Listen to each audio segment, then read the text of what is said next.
A hidden basement is uncovered. Inside, a girl's bones, a rusted bike, and her hoodie from 13 years ago. She hadn't vanished. She'd been trapped. But what happened next will shock even those who thought they'd seen everything.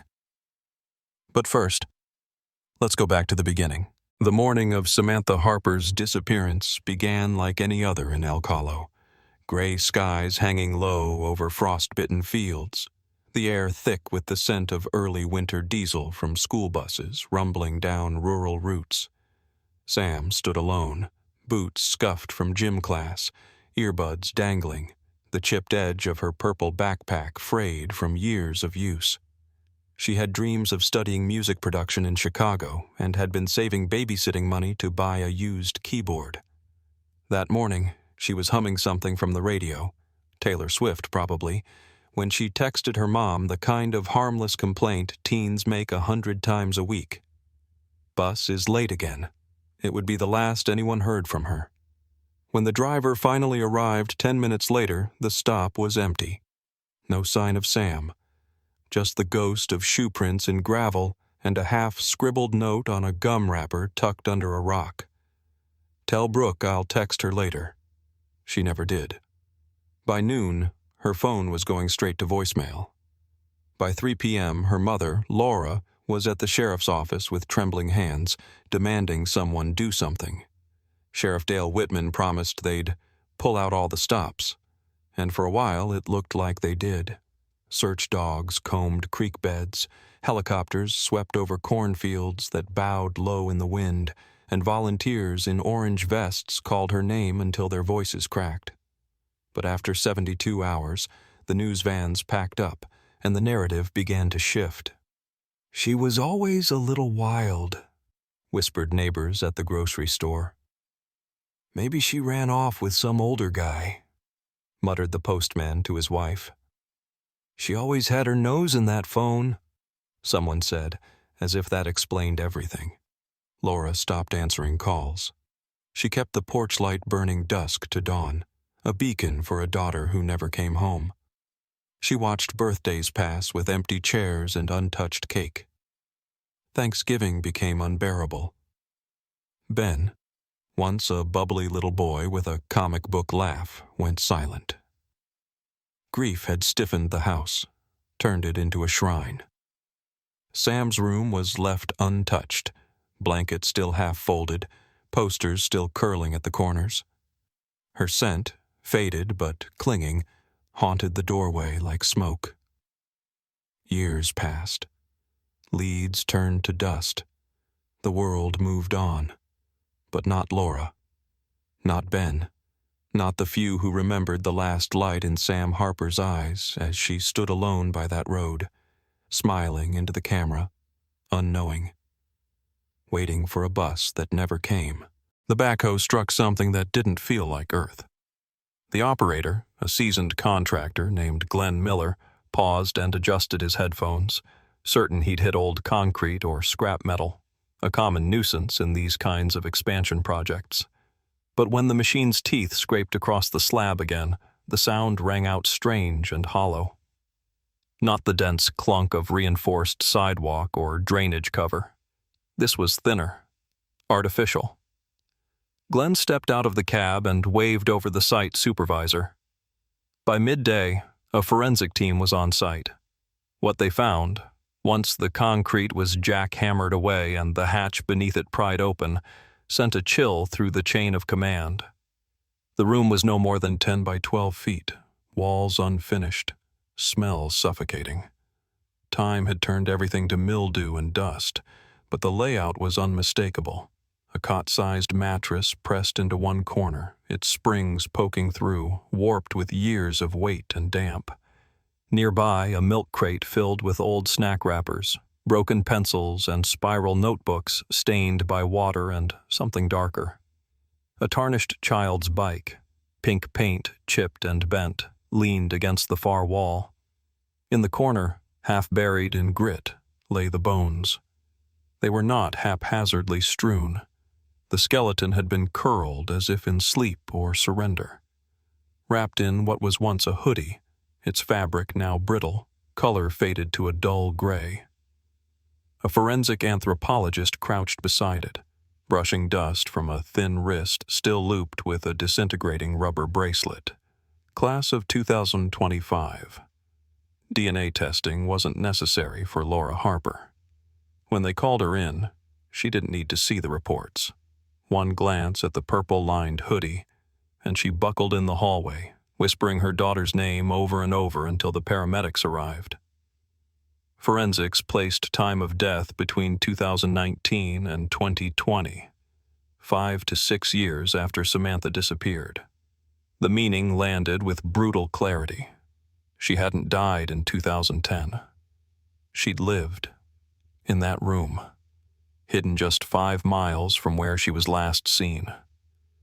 For years, Samantha had been right beneath the feet of thousands. Commuters, truckers, even investigators. 1,000 mornings where someone walked past, clueless, while a teenage girl waited below. The town of Elk Hollow exploded in fury. News vans returned. Vigilante theories bloomed. How had the original investigation missed a structure so close, so obvious? And if she'd lived for years, who kept her there? Who fed her, controlled her, silenced her? The answers had always been there. Only no one had asked the right questions. He was the kind of man people described as harmless because he mowed his lawn on time, kept to himself, and smiled when spoken to.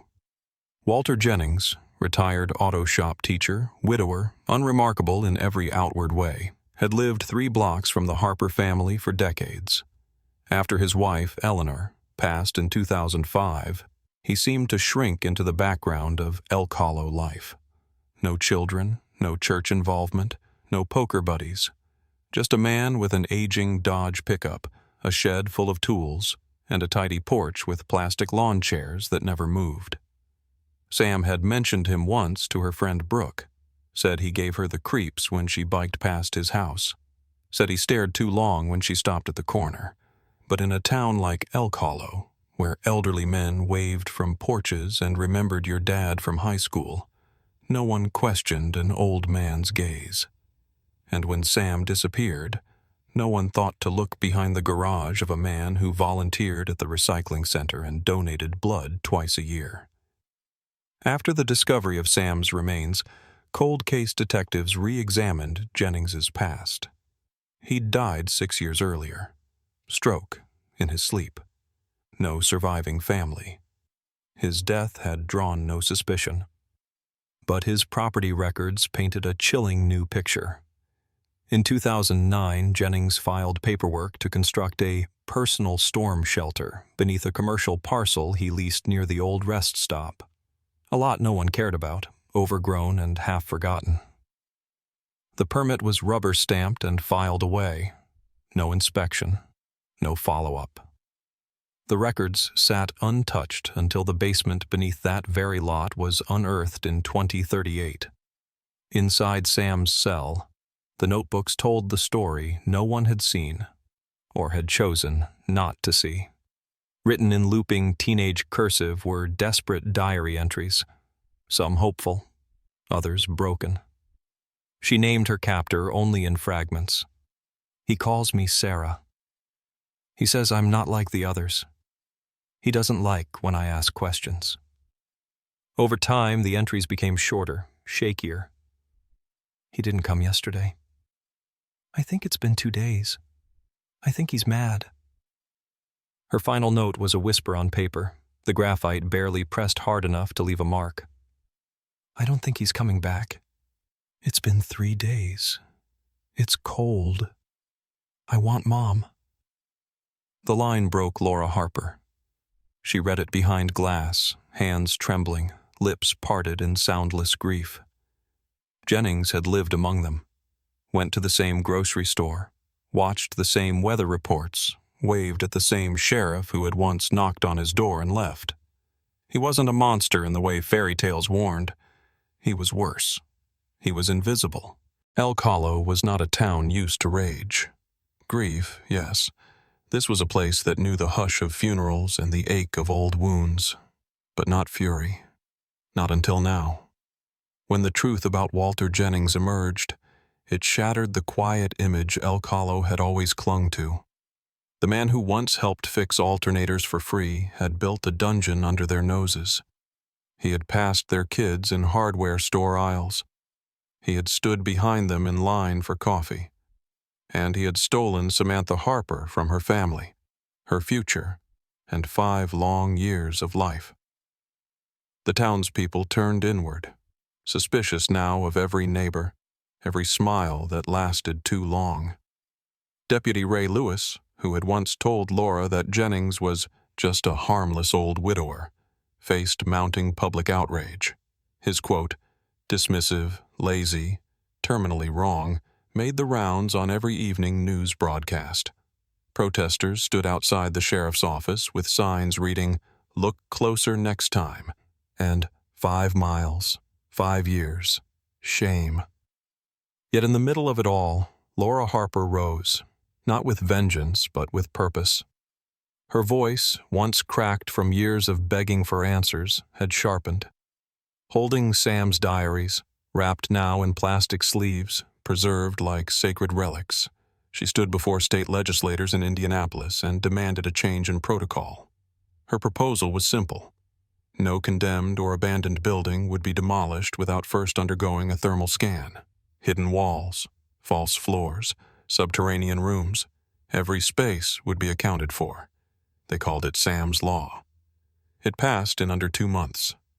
The memorial came next. A circle of smooth stone benches, a sculpture of a purple backpack, and a bronze plaque engraved with Samantha's final words from her notebook. "I want Mom." People came from across the state. Old classmates who barely remembered her locker number now spoke through tears at vigils. Mothers held their daughters closer. Fathers drove past the new rest stop exit slower than before. Then came the package. No return address, just a plain, padded envelope, hand-delivered. Inside, a flash drive labeled in black Sharpie, for Laura. The first audio file clicked on with a bit of static, then a voice, thin, fragile, but unmistakably Sam's. "If you're hearing this, I guess they found me." Laura crumpled to her knees. It was her daughter. Not just a memory now, but a voice.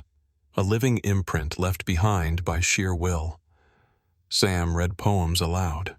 She hummed songs from the radio. She spoke to her mother, her brother, the world she hoped still existed above the concrete. Ben sat beside Laura, gripping her hand, eyes rimmed with tears. He hadn't spoken much in years about what they lost. But now, they weren't just grieving. They were listening.